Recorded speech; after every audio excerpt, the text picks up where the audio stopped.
When proposing this, I wanted us to get past a discussion about export restrictions and the laws pertaining to export restrictions and controls. I wanted to afford a panel that allowed us to have a better understanding of what critical minerals are in terms of mining, geography, the energy required, the policy implications, the geopolitical elements, defense interests that come into play. What was fact? What was rhetoric? And how do we begin to develop an evidence-based approach to thinking about digital technologies and the minerals and inputs that go into developing those technologies? So that is how it complements the broader theme of the public forum this year.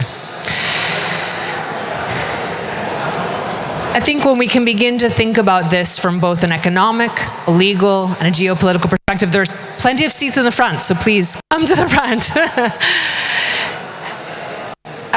I want us to begin to understand the underlying strategies that are at play, and thinking about the technologies, the infrastructure that come into the elements of this. How do we understand what the costs are? Are there issues? Are there supply issues? Are we seeing new dynamic pivots to existing supply chains in recent years that we have not seen before? How can governments begin to plan on a long-term basis, not simply in a reactionary way to geopolitics that are happening in the moment? Of course, there is a question here about the limits of WTO law. How well do we understand export duties, export restrictions, of renegotiation available? Is dispute settlement available in understanding any conflicts that may arise? Are they still relevant? And also then this question about when we title something, and this is Peter's point, and I'm not trying to steal his point from him. When we identify something as critical or strategic, a strategic sector, a critical mineral, why do we use that terminology? Is it actually critical? What defines it as strategic, both in domestic terms, but also in international supply terms? Is everything now strategic? Is everything now critical? And what does that mean for our normal trade if everything has suddenly become critical? Or security-based, or emergency-based, if we're only designing policy as an emergency measure rather than a development and growth measure. Okay, that was my opening remark theme to show you the scope. Let me introduce your three speakers. And let me say that I was delighted to be able to bring to you people, experts in their fields, that approach this from serious research and vantage points of understanding of this beyond just simply the law of export restrictions and critical minerals. So, Dr. Gracelyn Baskran, who is here as the Critical Minerals Security Program Director at the Center for Strategic and International Studies at CSIS. She is a mining economist. Her bio is, of course, online. Her primary expertise is in critical minerals and trade. But, of course, she has long-standing experience with critical minerals engagement in her work, in her studies. And she began her career working for the World Bank in Africa. I have Professor Salim Ali, who is the chair of the Department of Geography and Spatial Sciences at the University of Delaware. He is also the lead for critical minerals at the United Nations University and is a member of the United Nations International Resource Panel. He has recently published a work that then I cold emailed him to say how much I appreciated it in focusing on critical minerals trust, which we will get to later. And then finally, Peter Wooders, who has spent his career working in the energy sector, from renewables and energy efficiency to thinking about national energy planning and, of course, subsidies reform as well. He co-founded the Geneva Platform for Resilient Value Chains, which is an NGO focusing on identifying and helping to identify and reduce clean energy supply chain risks and the issues that are related to that. So, having done those introductions, I hope you appreciate that we can hopefully have a really good discussion on critical minerals and supply. I will begin with Gracelyn to begin her opening remarks. Every speaker will speak, just introduce, and then we turn to you to help us make this an engaging session. Thank you. Thanks, Mona, and thank you for having me. You know, critical minerals are one of the only areas from an American perspective that are able to garner bipartisan support. If you look at at almost every piece of minerals legislation, it has been co-sponsored by Republicans and Democrats. Minerals are oddly also one of the few areas where we seem to get on board with multilateral cooperation. We've seen minerals feature quite prominently in the G7 statement with all of the ministers in Chicago recently. So in that way, you know, critical minerals are a bit unique in that way. Now, when we think about why, you know, minerals are really important in terms of allied cooperation, a lot of it is actually just geology. You don't get to control where geology landed. So the United States can't be self-sufficient.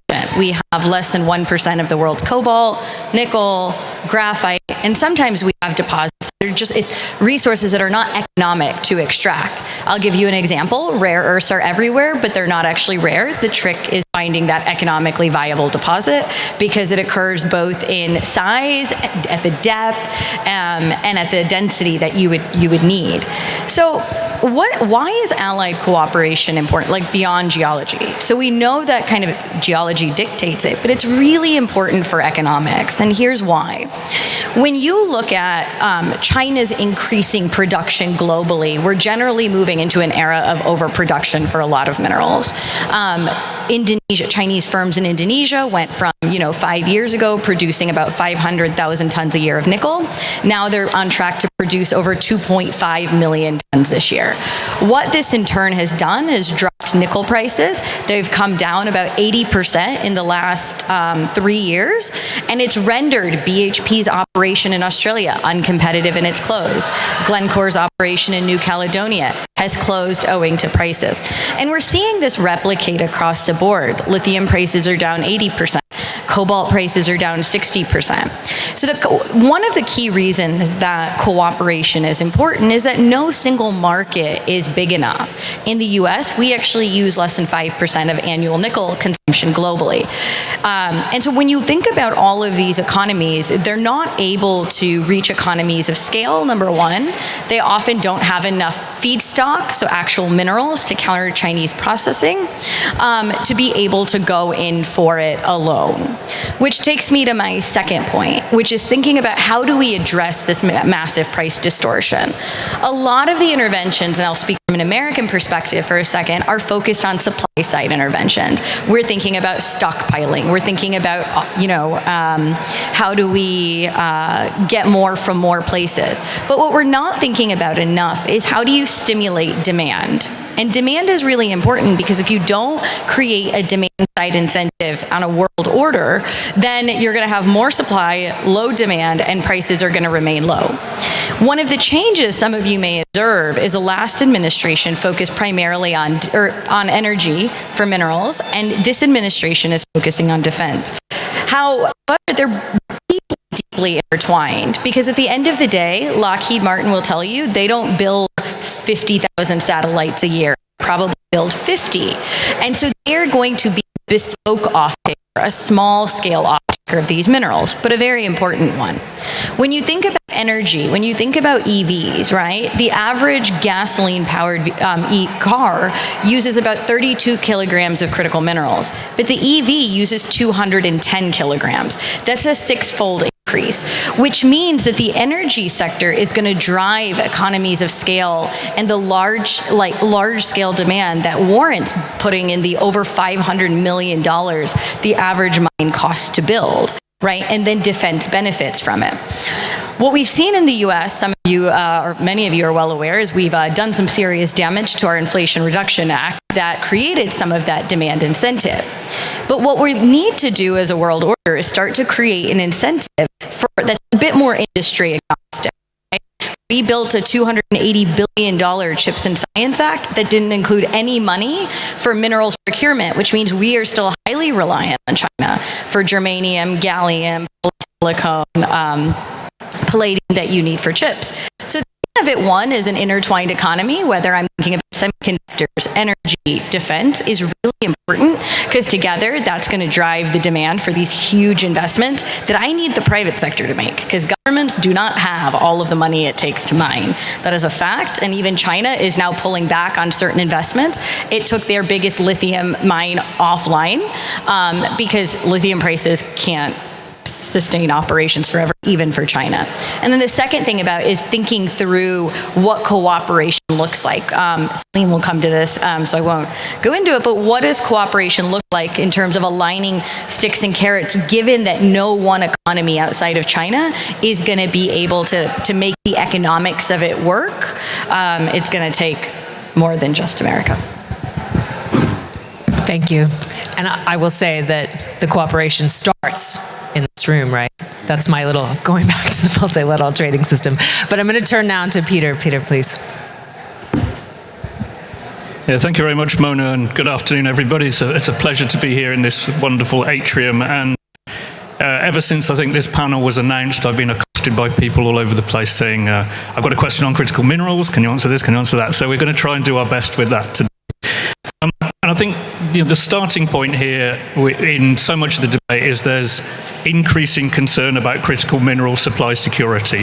Whether or not that's founded, whether that's sort of perceived risk or its actual risk is a question we can all think about. But there is increasing security supply concerns. And this naturally leads to a discussion about how can we diversify our supply chains more, which means how can we have effectively more mines and especially more processing facilities in countries that are not doing it at the moment or are not doing it to a large scale at the moment. And this is acting against the market. So the market is not supplying this supply chain diversification. It's going to be up to interventions from government, international agreements and so on, if we want that. And I think that's the first point I would make, is that you can't have market prices and very high levels of supply chain diversification. You have to some extent, balance between the two. And I want to look at sort of two key aspects around this. Firstly, the energy needs of obviously the critical mineral supply chain and semiconductors, and then the investment needs, which Gracelyn has already started to talk about. First up, critical minerals are a source of greenhouse gas emissions themselves.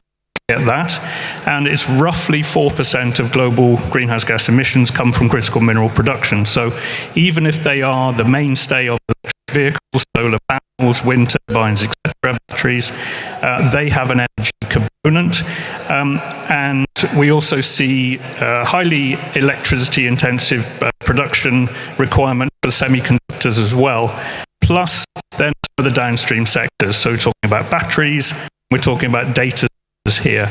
And when we look at where does that electricity, where does that energy come from for the critical mineral supply chain, back in the day, a long time ago, aluminium processing was often tied to very large hydroelectric plants, and you'll see those in Norway and in other countries. But over time, we are now seeing that obviously a lot of those hydro sites are already used, and also it's very difficult to build economically new hydro plants, and what you have is so useful to the electricity grid that you may not want to put it all into critical mineral processing. We're now seeing that a lot of critical mineral processing is actually linked to coal-fired power plants. And that's happened in the example of nickel in Indonesia that Gracelyn just spoke to, but in many other products in many other countries as well. So it's not a clean sector on its own. And I think we have to think about that going forward. But when we think about net zero requirements by 2050, about NDCs, about UNFCCC, and about these new markets that people have spoken about a lot, can we buy green nickel or green cobalt or green lithium or so on? The reality is that a lot of that processing at the moment is coming from fossil fuels. There's also been, and maybe Gracelyn and others can come into this a little bit more later as well, we've seen a lot of discussion about people wanting high environmental performance, high social performance minerals, green nickel, etc. But there hasn't been much premiums for that available in the market so far, and there hasn't been much product distinctions. And this will come back to a sort of WTO PPM type issue, of course, back to Mona's legal questions. It's slightly off tangent, but there's also been a lot of discussion about, what about electricity needs for data centers is a big question. I've looked a little bit into the literature and had a bit of a think about it myself, and a couple of points about that. Firstly, globally, electricity for data centers is about 1% of the global total at the moment. And if you look at some of the projections going forward, it may peak at 2%. So it's not a huge driver, we think, of electricity demand going forward. The bigger sectors, as Gracelyn mentioned again, like EV manufacture, battery processing and so on, and the general trend we have of electrifying our economies are more important drivers of electricity demand going forward than our data centers, we think, unless there is a very different change in what those data centers end up providing, unless we get into constant video editing and other sorts of things. So there could be a higher demand there. But on electricity supply side, security of supply side, not too worried about that, except you get into local issues. If you want to set up a data center, you need incredibly high levels of electricity reliability, and you typically want to set up your investment project very quickly because the market is moving so fast. So it can become a local issue as we look at these sort of links back into the 21st century economy about data management, AI, other sectors. There's also not a great story about the electricity that's used in those data centers. The majority of data centers are in the US. The US grid has a large component of natural gas, 40% or so. The majority of the rest of the data centers are in eastern China, and that's currently 70% coal. So we may see data centers which are much more renewable based, and projections from IEA and others say possibly 50% of the new data centers will be renewable based. But again, that's an issue we're going to have to look at. So the energy side, I think, categorize it, it's not particularly clean at the moment, but I don't think there's huge worries here about security of supply for electricity or for the other energy supplies we need for the critical mineral supply chain. Thinking about investment, I think a very simple point here, which I'm sure always a worry about these sort of talks is you say things that everybody knows, and it's a bit of a waste of everyone's time, but critical minerals, and critical mineral development comes with the same issues as mineral development. It's capital intensive, it's economically risky, there's lots of local impacts in socially and environmental, there's long lead times, you need patient capital, there may be substitutions, so on. So that's the sort of first point there. And some of the critical minerals we talk about are very common elements. We're talking about copper and nickel and aluminium and manganese, which have been around a long, long time and are used in many other places. What we see from a kind of energy transition perspective is that the new uses we need those minerals for, so for EVs and for batteries and for solar and for wind and that, are additional to the demand that's already needed from other sectors for those minerals. So it's all additional. And then when we think about, can we use trade measures, local content requirement, import taxes, subsidies to support new investments in critical mineral plant? Again, it's the same considerations as for other minerals. Weigh the costs, look at the benefits, is it a good investment or not? I'll try and speed up a little bit, Mona.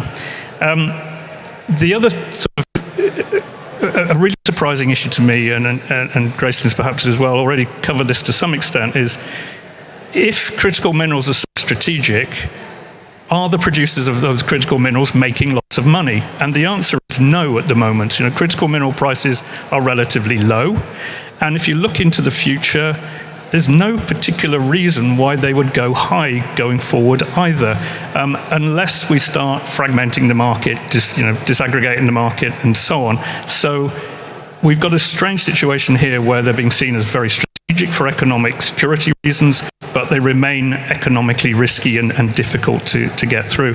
And there's a real contrast here to the top of the supply chain. One of the stat of the week I was looking at last week was NVIDIA, the big sort of chip producer. In Q2 this year, its gross revenue was $47 billion US. One company, one quarter. 41 billion of that came from data centers. And then I thought, well, is it profitable? That's always the question you ask. Gross profit on that, 72%. So huge amounts of money are being made in this new economy, top of the chain, but it's not necessarily translating into critical mineral investments and security and so on. It could do, there's money there, obviously. we also, we talk a lot in this sector, in this critical mineral sector, about partnerships and initiatives and diversification at home. I think I'd bring up another point as well, that it's also possible to do this in third countries. And I think it's really interesting to watch, the EU through its Clean Trade and Investment Program, efforts that South Korea has made in the past, efforts that Japan has made in the past, that it's possible for countries to say, look, we can't necessarily diversify our supply chains through investments at home, but we can into third countries. So we might look into certain countries in Africa, into North Africa, into some of the ASEANs and others, and into Australia. Okay, but going back to the sort of at-home thing, I think the big case we've seen at the moment on supply chain diversification has been the MP Metals plant in the US. I'm sure a lot of you followed this story. And they make permanent magnets, NdPr technology, and the US Department of Defense decided that they wanted to secure their supply for permanent magnets, and what they've done is they put equity into this company, they put loans into this company, they got a 10-year offtake, they've guaranteed a floor price which is twice the long-term price average over the past 10 years or so. And those seem to be, if you're serious about supply chain diversification, these are the sort of measures you might use, and this is the sort of economic and political effort you might have to put into it. So it's going to come with a price. We've got other examples there. We've got the Linus rare earths processing in Malaysia done through Japan. South Korea's made a whole set of investments and so on. And then just thinking, the last couple of points here, there is this big difference between the bulk minerals, again, we're talking about the copper, the nickel, the aluminium, manganese, graphite, and so on, and then some of the more minor minerals which are only used for certain purposes.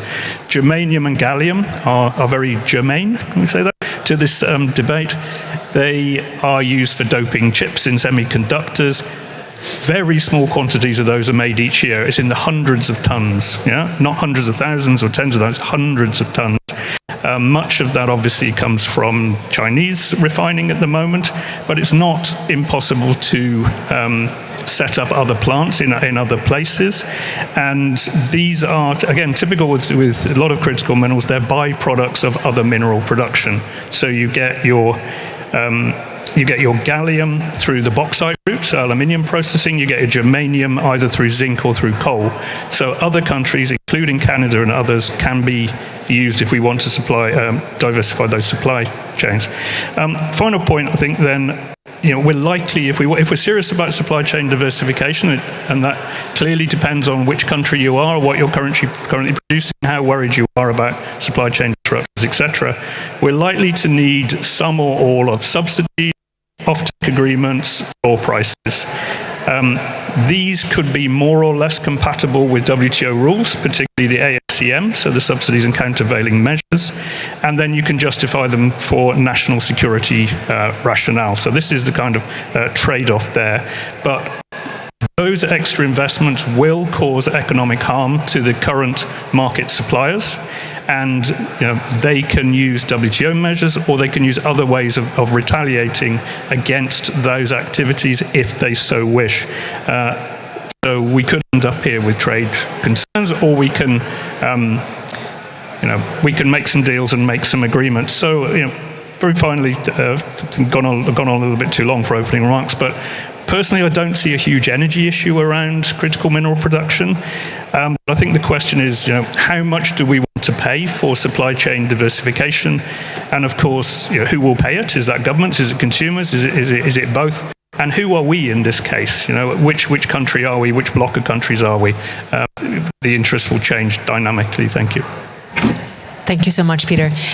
So to tie the two together before I turn to Salim's remarks, we understand this, I think, from two different vantage points. One, from an industry perspective in terms of the costs of starting up, but also in terms of asking industry now to take on perhaps something that requires significant state support, or even a paradigm of defense, and what that would require for an industry to take on those concerns, particularly if governments are approaching their policies with respect to minerals and new development from from a security vantage point. If you're operating from a security measure, that sets certain precedents and timelines for businesses. And so we have to be able to understand those separate approaches of how can governments shape policy where they're not doing so strictly from a security perspective, and what that means then for industry on the ground. Particularly then if we tie in this obvious economic element that strategically, but also from an economic perspective, allied coordination matters a lot. But simply we cannot make everything all at once. Some countries are going to never be able to produce semiconductor chips. They make other things. But for those countries that do want to begin to develop certain strategic elements and contributions, how can they do so? Now, with that in mind, one of the interesting tensions here is to think about other norms. Obviously, we understand non-discrimination, transparency, rules to set guidelines for governments to be able to create level playing fields for industries. But other elements of equity and equitableness and inclusivity, and be able to understand the green industrialization, one that all governments must begin to plan for. Now I turn to Professor Salim Ali. All right, greetings everyone. So I was really pleased to be able to hear James Backus speak for the book launch, and a lot of what I am planning to say actually resonates with what he said, because I am an environmental systems scientist. My first degree was in chemistry, and then I moved more towards the applied social sciences, and my PhD is in planning.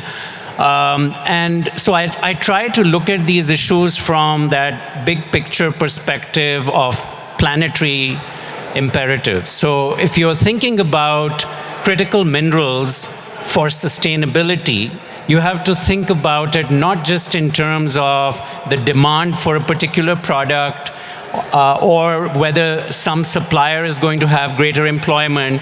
You're looking at the big picture variable, which is around sustainability issues, such as whether you're going to exceed emissions targets and so on and so forth. And I know the WTO originally was not designed to do that, but one of my mentors from graduate school, a guy named Dan Esty, he spent a couple of years here in this building trying to advise recently how the WTO can move more towards sustainability. And one of the areas where I think we should be paying much more attention to is that an august body like the WTO was set up for that kind of cooperative mechanism whereby you could move beyond protectionism, you could move towards what we call superordinate goals, right? Where you're looking at it from the perspective of a win-win outcome for everyone. Comparative advantage, the Ricardian comparative advantage, and so on and so forth.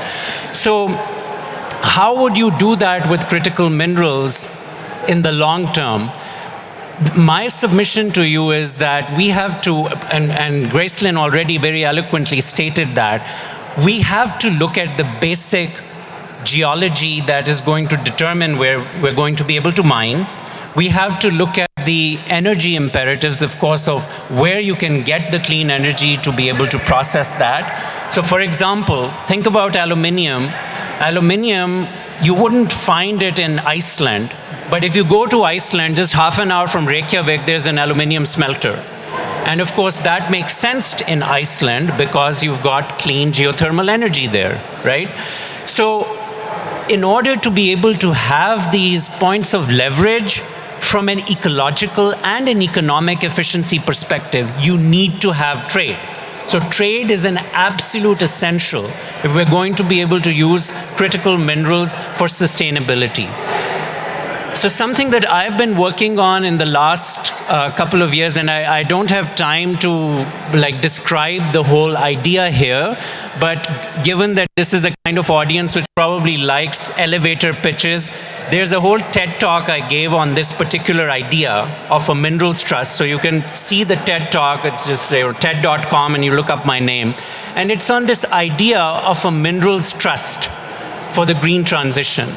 And in many ways, the inspiration comes from the trade community, especially the UN Conference on Trade and Development, and to some degree the WTO as well, where if you think about points of comparative advantage and how you can create a mechanism to build some level of trust in the other connotation of the world, right, between these players which otherwise may not have much to trust, whether it's the United States and China or the EU or Japan and China and so on. What can we do to do that? So if we think about existing international environmental agreements, which most of these countries have already agreed to, the only treaty in the UN system which has been ratified by every single UN member state is an environmental treaty, right? And that's the Vienna Convention on Ozone Depleting Substances, which led to the Montreal Protocol. So we have a record that even North Korea and the United States have ratified that treaty. We can think about the environment as a superordinate goal, and I think that's what James Backus was also trying to highlight. And so even though people do the eye roll and they say, oh, yeah, this guy is living in La La Land, he thinks, he's going to be able to have this kind of a green, kind of a cooperative ambience that can be created, I would submit to you that we have actually a very good track record for showing that we can have environmental cooperation if you frame it appropriately. So the idea of the Minerals Trust is that if you look at, for example, the Paris Agreement, there has been no real planning around how much materials would you need to actually meet the Paris Agreement targets. Okay, if you don't want to even deal with the Paris Agreement, you want to deal with any other kinds of mechanisms whereby you want to think about economic cooperation that's going to leverage your own economic development imperatives. Even that, many times, there isn't very good planning scenarios. So energy scenarios are created, but material scenarios are not created often. So we have an international energy agency, but we do not have an international materials agency. We just heard about the energy needs for servers, but what about the material needs for servers, which are actually far more consequential? Artificial intelligence was talked about at the WTO's new report, right, today, which was launched. It's all about AI. There is zero analysis of what will be the various scenarios for AI material usage if we upscale the amount of servers. And I'm not talking about just the GPUs, where you need small amounts of gallium nitride to make the chips. I'm talking about massive upscaling of server farms which will be needed, right? Just small decisions that we make. We used to use Google to do searches. Now we're using ChatGPT. The material implications of moving from Google search to ChatGPT are highly consequential. You need about 3 to 5 times more energy if you do a search for ChatGPT. So please use ChatGPT sparingly, okay? You should not be using it just to look for the restaurant down the street. I tell my students that all the time. So as an environmental systems scientist, that's what I'm interested in. And I think the Minerals Trust can really resonate with that. We have thought about it through a process of considering what would be the ways you motivate countries like the US and China to cooperate and develop like a bank for resources almost, right? And the goal is partly to deal with issues of price volatility, to deal with issues of unable to be able to sometimes predict what will change with technologies. So for example, the UN has a mechanism called the Climate Technology Center Network in Copenhagen. They are constantly looking for different kinds of climate technologies which are on the horizon. What will be those material needs? The trust could be a mechanism whereby you can track and follow these processes, and you create an incentive for these different countries to cooperate over it. And who are the trustees of the trust? You have both the producing countries and the consuming countries who are trustees. Okay? So it would be a little more dynamic than what has been tried before by UNCTAD. And I presented this in an earlier form at the Global Commodities Forum just in December here in Geneva as well, which was a very different audience to this one. But it would be also one which is much more focused on that sustainability variable, which means it's not just about mining. It's about resourcing materials as efficiently as you need them, not just to create a fluff economy around a particular material. Maybe everyone should not be driving electric cars because we maybe don't even need cars as much. And we have examples with Paris. The city of Paris reduced car usage by 40%. total car usage just by a redesign of infrastructure. So as a system scientist, we need to think about those approaches too. So the trust would be able to forecast and be able to make better decisions around that. Circular economy, right? The WTO has been involved a lot in circular economy efforts to prevent trade barriers around recycled materials. So if you can build that within the trust that you can lease metals, not just mine metals, but lease them. That is already being done with copper. Copper wiring is being leased many times because you don't need it for the long term. You need it sometimes for short, obsolescent infrastructure. And you can lease it and then bring it back. That can all be managed in a trust, just like you have currency that's managed in a bank. And so this idea is gaining some interest. And I would love to hear from you what you think might be ways in which it can be operationalized better. We've had some conversations with the European Parliament. We've had conversations in Indonesia, with Brazil. And now I think one of the opportunities may well be next year you have the G20, which will be chaired by guess who? The United States of America. And maybe this is an opportunity for the US to reconfigure its conversation around critical minerals with this idea of a cooperative mechanism.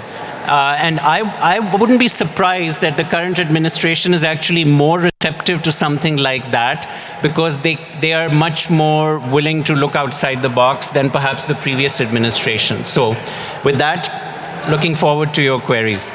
Thank you. And let me say also that this approach to thinking about a trust is not unprecedented because I had done this work that recently got published that in 1950 that through the GATT contracting parties over 14 commodities that they deemed critical once the Korean War hit and the United States, France, and Great Britain came together, formed a central group with I think it ended up being 20 principal supplying and consumption countries, which was critical to have them both at the table, formed informal commodity committees that then on a quarterly basis got together and did exactly that. They considered what the supply needs were, they considered what the production needs were on a quarterly basis, and through the diplomacy, through the GATT system, allocated so that every country could coordinate in that way. There was no clear technical formula for that allocation, which angered some of the Canadians at the time, but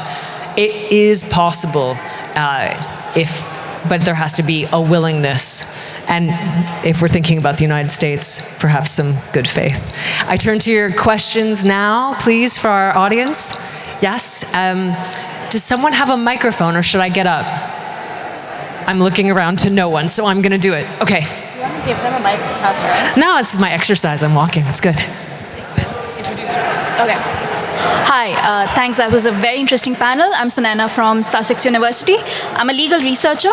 My question is that a lot of the discussion around critical minerals is the other side, which is about value addition in countries that are resource rich. So in this entire conversation that's taking place right now on the stage, how do you fit in that narrative into how countries source resources and how cooperation would look like? Thanks.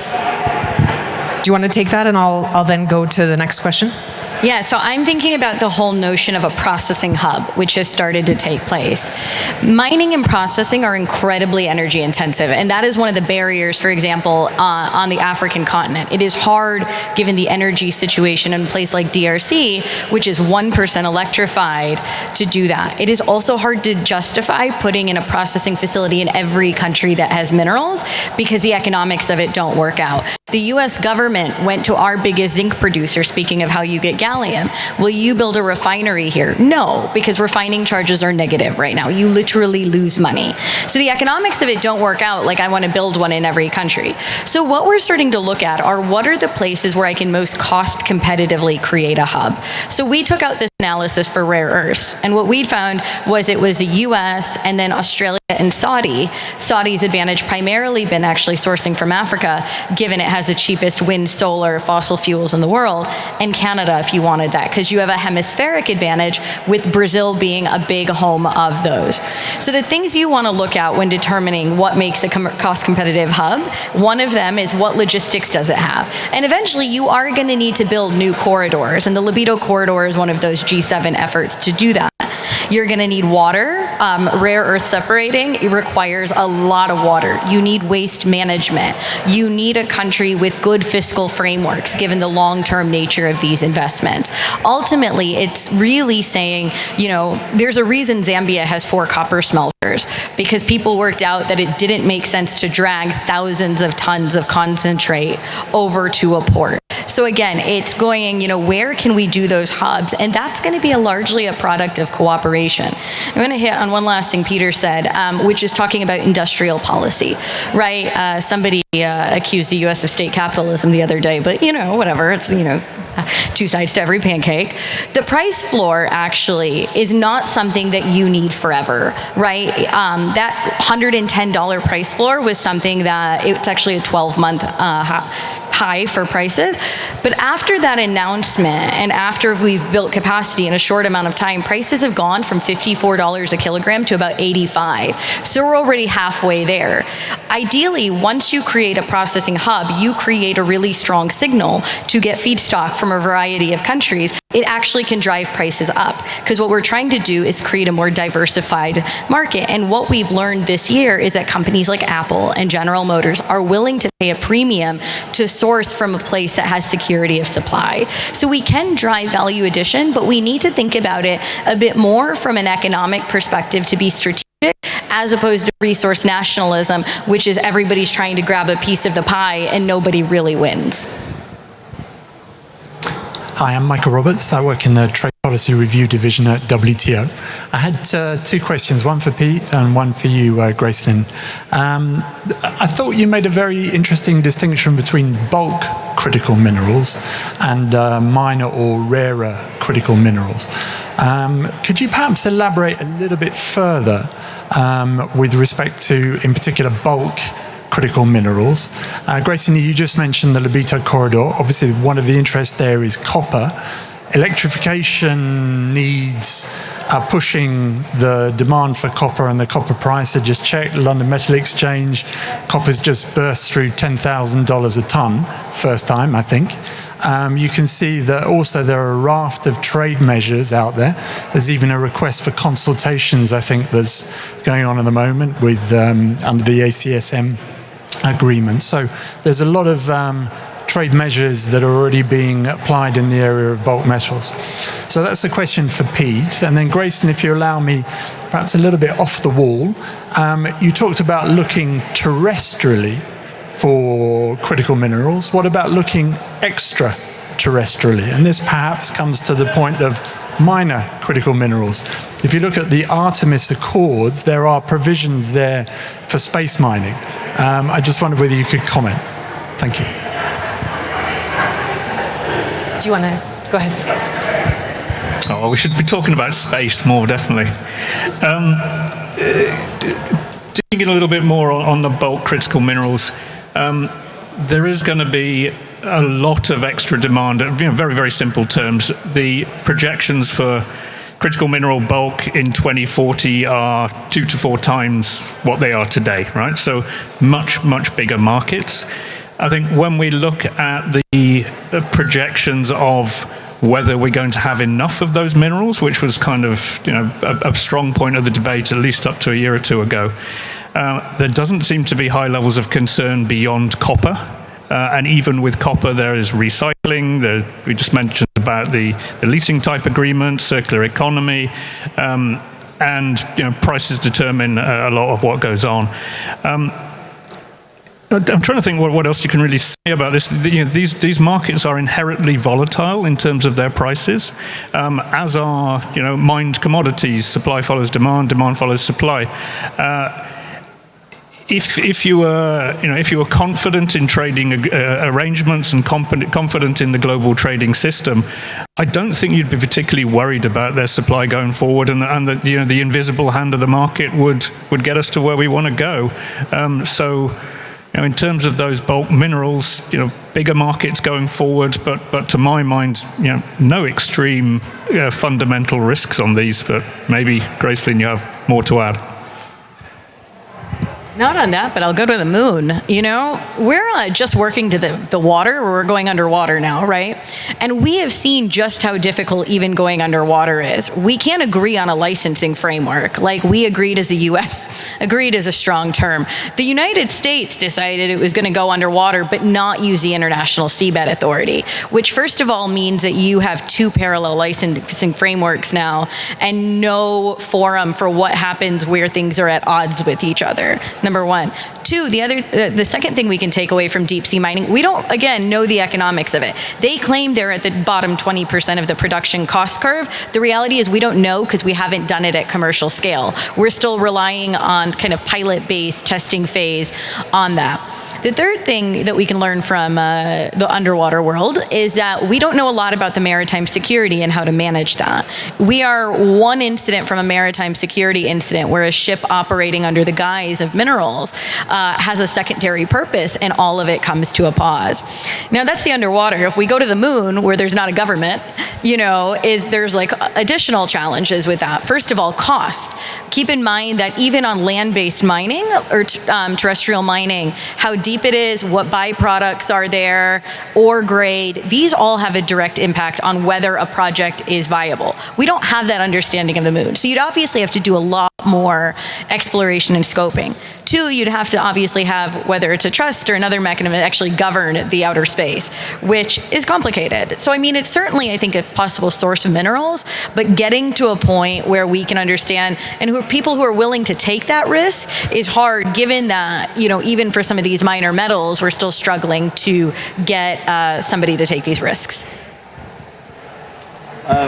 Yes, no, I think regarding space mining, I've actually done some work on that with one of my colleagues, Julie Klinger, who's written a book about space minerals and frontiers in that regard. The main thing to keep in mind with space minerals is that many of the terrestrial mineral deposits we have come from space. The reason why Sudbury, Ontario has such a huge nickel deposit is because 1.2 million years ago, a meteor hit that part of what is now Canada. So it's true that you can get very high concentrations of metals from space, and it shouldn't be completely discounted, but I agree with Gracelyn that the deep sea is a much bigger priority. And also the deep sea provides us with an interesting example of what internationally we can do to try and cooperate over what we call the common heritage of humankind. And so I think we should first look in that direction before the deep sea, but I wouldn't discount it completely. And there are every year these investor conferences in New York about companies who are investing in space mining, and there are some asteroids where it may well be quite plausible to do that. Lunar mining is actually one which is probably less likely, because even though it seems in some ways more, the only way lunar mining is probably going to work out is if we're going to establish permanent bases on the moon, and then it would make sense to just use the minerals which are on the moon. But there are lots of technical challenges related to bringing the material back from the moon to Earth. Just very quickly, one point that hasn't come up. I think there's a huge constituency of countries, NGOs and others who are very anti-deep sea mining for all sorts of reasons, and I think we need to include that in this debate. We don't know the impacts on the ecosystems. Do we really need to do this? The current US administration has a very liberal attitude towards the environment, but most of the rest of the world still doesn't. Yes. So, yes, my name is Maximo Miccinelli. I am senior partner at Flesh and Hiller. We have the largest energy and critical raw materials portfolio in Brussels, and I truly believe this is a fantastic panel. I've been in so many of these conferences, and what you're delivering so far is really great. And I have a question particular to Peter. I think I'm an energy person, and I used to work for aluminum, and I think you depicted the situation very nicely in a way that, we need to force a little bit the machine, to governments to invest, subsidies to extract, to process critical raw materials. It's not economical. We see companies in the EU now trying, because mining was taboo for 20 years. Now, let's do something. The question I have is there a big trade-off with climate that we need to accept? And some politicians will need to say it loud and clear. There is a climate trade-off towards 2040, not even 2050. And the question I have for all of you is, where do we start the global cooperation here? Where and from where? I mean, do we use WTO? What do we say at COP about this?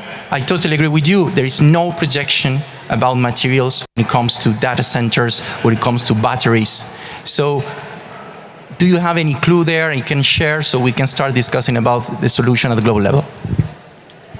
I think the question about how you evaluate the trade-offs, we have a whole field of research we call industrial ecology, where there are methods that have been devised to compare the different kinds of products that you're making, so paper versus plastics and so on and so forth. Similarly, you can do life cycle analysis to compare the carbon footprint of mining versus getting it from a recycled source, and so on and so forth. So we have the tools, and you can actually quantitatively then decide.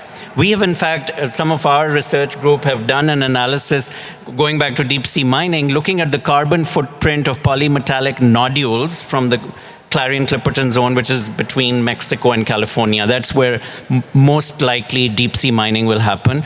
And that actually, the carbon footprint of the nodules is less than terrestrial mining, because the nickel and the cobalt and manganese is very highly concentrated. So if you're going to be evaluating on carbon, or if you're going to evaluate on waste, the deep sea mining comes out better. Biodiversity is the key one where we don't know, so that's where, of course, the environmental opposition to deep sea mining comes in. But we have the tools to compare, especially waste, carbon, specific kinds of other pollutant issues. Subjective issues like biodiversity is more difficult. Social life cycle analysis can also be done. You can also look at community impacts. So again, with deep sea mining, interesting aspect is you don't have any resettlement of communities, which you have with terrestrial mining. So on the social side, in some cases, deep sea mining comes out better. That's why you have countries like Nauru who are supporting it, because they feel they can get benefits without having the mining on the island itself. I am really curious as to whether we send a delegation to COP this year.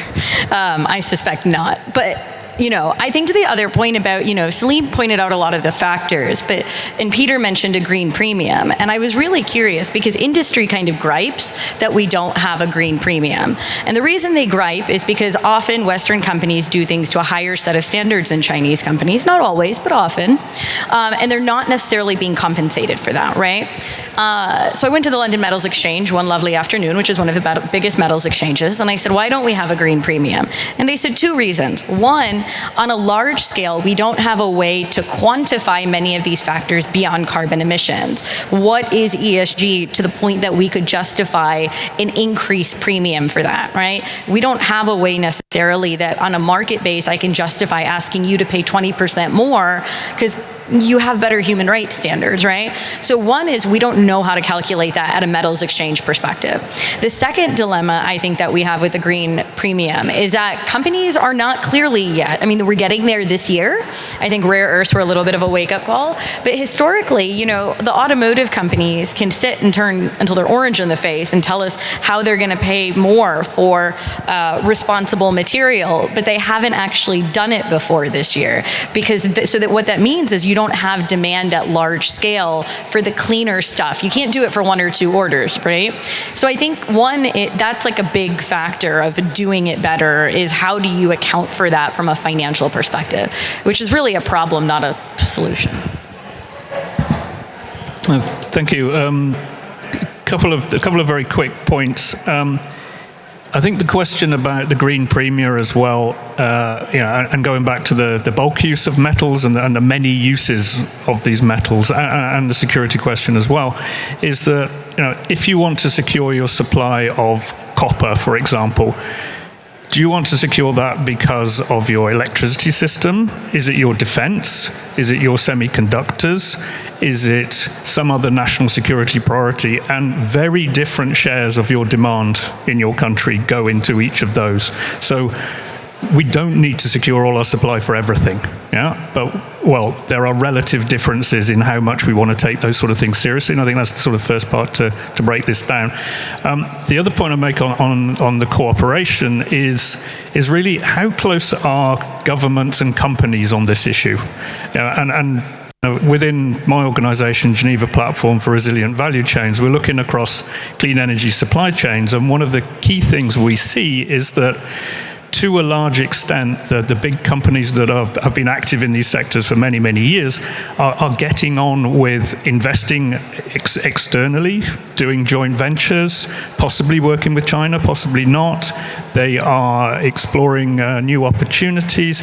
And they're not doing that because they're directed to by policymakers or by the rhetoric of the debate. They're doing that for business reasons. And it feels to me that there's quite a big disconnect between what the corporates are doing and what the governments are asking, at least rhetorically, in the debates. And I think that's sort of the first element of cooperation, is bring that together a bit. And back to my kind of earlier point about supply chain diversification, ultimately it's the companies who are going to take the risks in a lot of this, and you wouldn't advise a less developed country to take a high public stake in many of these things because the risks are just too high. So, how do we bring that kind of together, the companies and the risk profiles with the governments?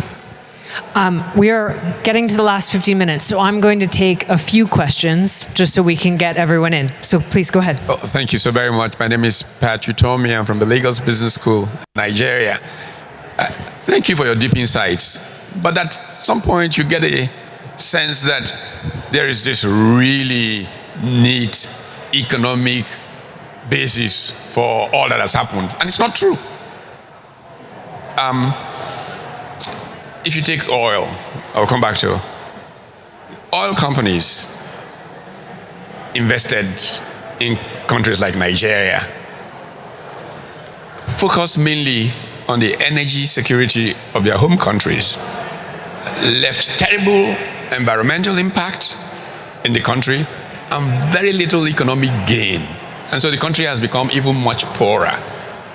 Now, when we talk critical minerals, if you look at Australia, a good part of infrastructure that is now public infrastructure, railroads and all of that, were put in place by the mining companies. They've not done these things in Africa. And now we look at energy and we look and say, well, Africa might not be a good hub because of those. But if you look at the Congo Basin, you could put there the biggest hydro power project that can provide all the energy that you need to process these things. I'm wondering if the African Continental Free Trade Area does not provide an opportunity to truly build clusters on the continent of Africa that draw from the various strengths of the geographies to be more efficient and profitable even for those companies if there is no, if you will, ideological or other reason for how they act. I feel like there was a slight legal question in there, but I'm not going to take it. So go ahead. My name is Achyut Anil. I'm a legal researcher at the University of Sussex. My question essentially is that we've talked a lot about cooperation, critical minerals initially, and then when we came to the deep sea bed, we just forgot to mention the cooperation aspect of it a little bit because we have a treaty on this and the US is the one country who's not part of it. And there has been discussion ongoing about how to tap these deep seabed minerals, and US has decided to go on its own. And there is a consistent opposition among a lot of countries about how to do this because the one particular thing that is very critical about deep seabed that people forget is that it's not in your country to mine. It's not your territory. You're talking about areas outside your territory. For example, Clarion-Clipperton zone is in the area outside of US's economic zone. Yeah, I mean, it is between Mexico and Hawaii, but quite a bit of it is in the area which is not like authorized by the US or anybody to do that, which is why Nauru is able to do that. Which means shouldn't the law be the fundamental of where we discuss these things? And there is, everybody is discussing it except the US there. and we can't move because US is on its own trying to use an executive order to push that path, which is slightly concerning because then why should anybody else cooperate if the US is not going to? So that's a hegemony question. Why don't we take these three and then oh no, we have one more, sorry. And then we'll go to the next round. I'll be really quick for the sake of time. The question is about recycling, the potential of recycling critical minerals, because we know it's, first of all, economical, and second, it gets you off the hook of supply chain resilience, supply chain vulnerability. So instead of going deep sea mining or lunar mining even, what is the potential in the future when it comes to the recycling of minerals? Thank you. We had some of that with leasing, but do you want to start with these three, and we'll then try to get another round of questions. So I totally agree that infrastructure can be enabling for economic development. And I think one of the things is acknowledging that infrastructure for mining can be used for many sectors. And this is a heart of something like the Libido Corridor, which has an agribusiness, a digital connectivity element. Mining is also not labor intensive, and Africa has a labor problem with a demographic boom and not enough jobs in the first place, right? So we need to think about the fact that like a lot of infrastructure will make areas that are economically viable. I always say Johannesburg developed on the back of the gold mining industry, right? It created the financial hub of the continent. So I do agree that it can be an enabler, but to be able to do that, there's a few things, right? The first is that the African Continental Free Trade Area, as it was being signed, countries were busy erecting barriers between countries, right? Whether that was an import tariff, whether that was, a lot of import and export tariffs, that makes it uncompetitive to create those processing hubs on the continent. And I'll give you an example from Zambia. In 2019, they imposed a 5% levy on copper concentrate so that it made it unviable to bring in copper from the DRC to be able to refine there, and then it was double taxed on the way out. President Hichilema did get rid of that. It does require strengthening coordination internally. Companies can't come in and do that. But where you address these barriers, we have it be quite successful. So in Namibia, there was a Canadian company that powered their entire gold mine on a solar plant. They left the solar plant there after they closed the mine, and it continues to power that community. So it requires investors' willingness, but it also requires making the policy reforms that allow it to be commercially viable, and then you can create a mutually reinforcing environment. But I think we're on our way there. We see the value, and in areas where we have their greenfield projects, you also have to develop that infrastructure. So totally agree, it's just implementation. The deep sea mining one is very complicated. I'm going to leave that over there. Recycling, all I would say is this. I think we're getting better and better at it. You know, the IEA estimated a few years ago that we would meet 10 to 20% of future demand through recycling. I think we're going to do more than that as we develop our capabilities. I was with our White House National Security Council a couple weeks ago. Every week or two, I go, what's on your mind? That week, it was recycling. I think we acknowledge that secondary material, but developing the capability, right? This administration has looked at something called a black mass export ban so that we don't send our MRI scanner, our wind turbine to China to get those, or to be able to recycle those permanent magnets. So that is something, but we have to ensure that any domestic industrial strategy to do that is aligned to our domestic capabilities, which we're now ramping up.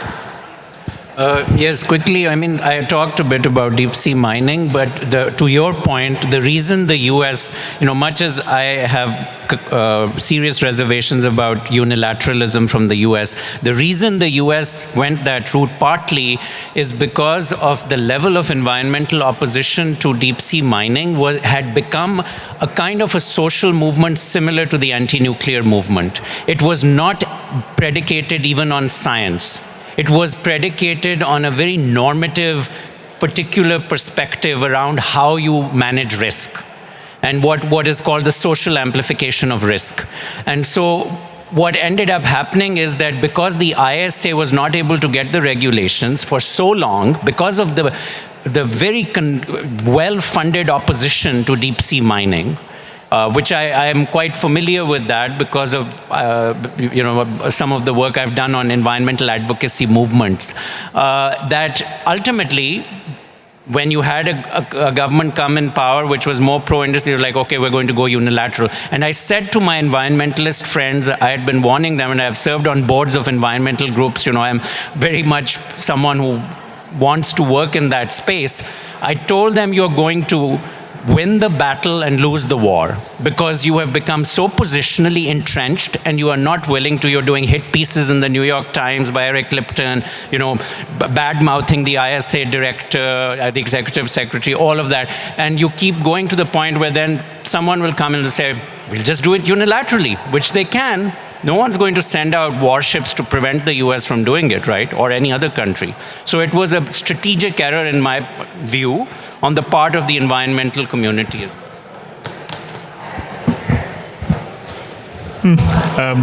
Not sure I'd fully agree with that last point, but we're here to disagree to some extent. Just a very quick point to our colleague from the Lagos Business School.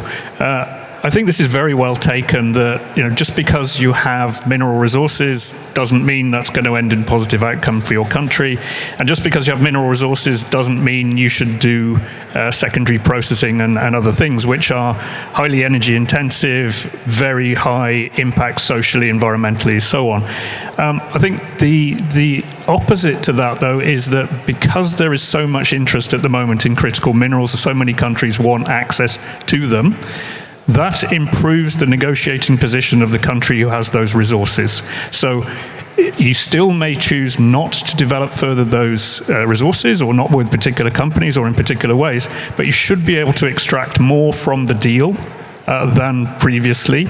That extraction could be about, let's do more on domestic processing and downstream activity, or it could be something completely different. Say, if we give you access to our minerals, we want these other things completely unrelated. So there is a difference in negotiating position, which I think countries should be able to take more advantage of, and particularly if they go in regionally rather than individually. We can have them very brief. Yeah. Valérie Sumo, I traded commodities more than 25 years.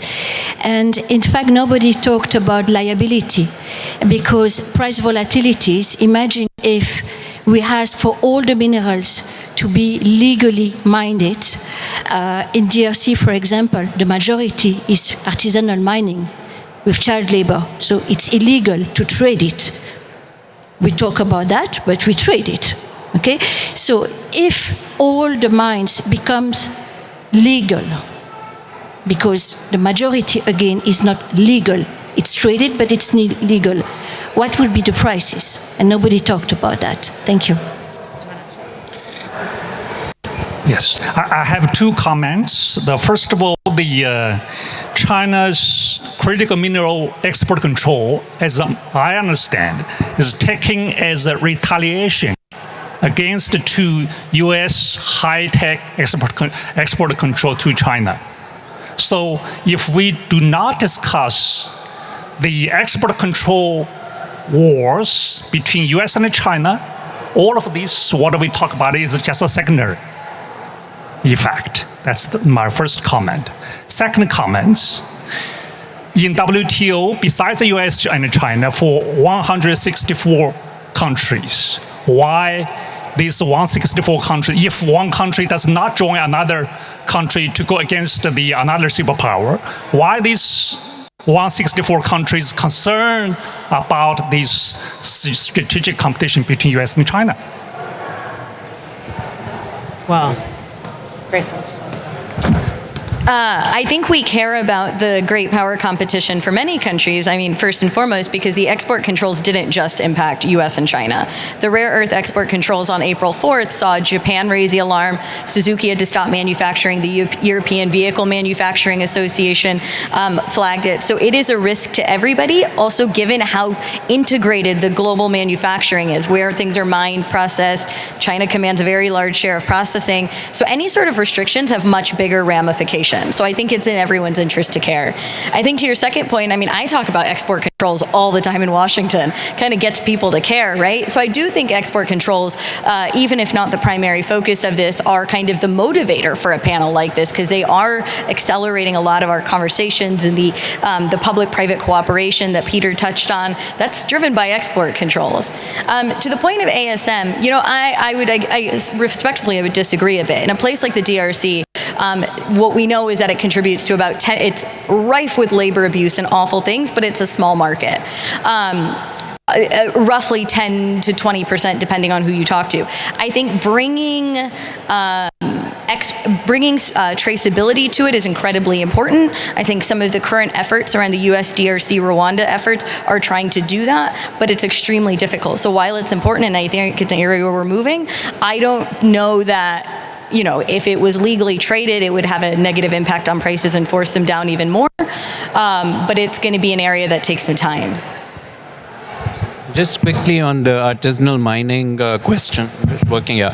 I think artisanal mining is a real imponderable because of the livelihood generation. Like, you know, when we're talking about number of jobs created in the large-scale mining sector, as Graceland is rightly saying, it's a very small number, but they're higher paid job, but they're small. But when it comes to artisanal mining, the estimates are, especially because of gold, it's between 30 and 40 million people are employed in artisanal mining. So from an environmental perspective, from a human rights perspective, it's a very problematic industry, but it's a poverty-driven activity. And unfortunately, it has also been romanticized to some degree in academia, particularly. There are actually more papers on artisanal mining than on large-scale mining published in places like Sussex and other places. A lot of, you know, there's a lot of research which goes into artisanal mining because it's a complex problem. So I think we need to keep things in perspective that it should be an obsolescent sector.